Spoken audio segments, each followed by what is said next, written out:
थोडंसं बस थोडं.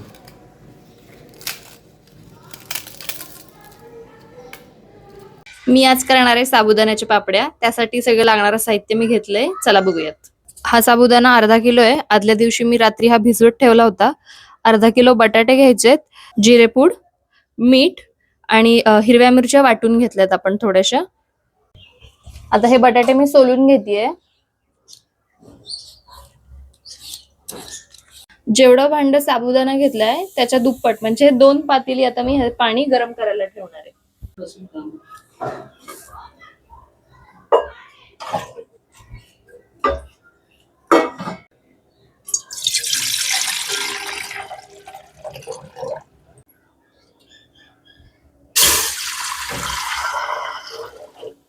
अजून असं 1 पातेलं टाकणार आहे मी.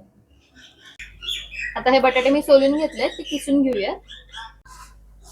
आता हे पाणी गरम झालं की आता आपण बटाट्याचा खिस टाकून घ्यायचा आहे. 5 मिनिटं उकळून द्यायचं आहे त्याला पाण्यामध्ये.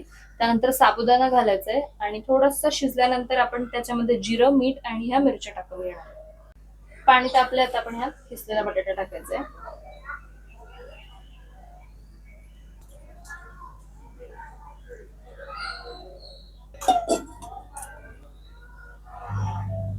आता ह्या पाण्यात 5 मिनिटं बटाटा उकळल्यानंतर ह्याच्यात आपण 1.5 चमचा जिरं घालणार आहे.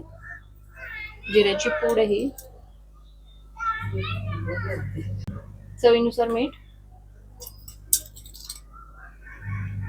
जेवढं तिखट हवंय त्यानुसार मिरची घालायची.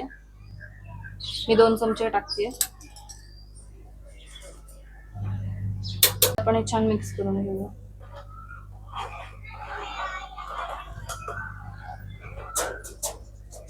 आता साबुदाणा घालायचा आपण ह्यात.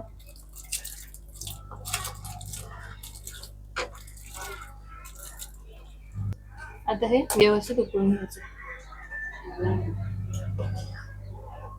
साबुदाणा पूर्ण ट्रान्सपरंट झाला पाहिजे तोवर हे शिजवायचं.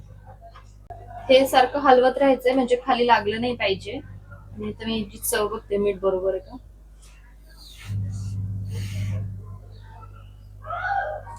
थोडस मीठ हवं.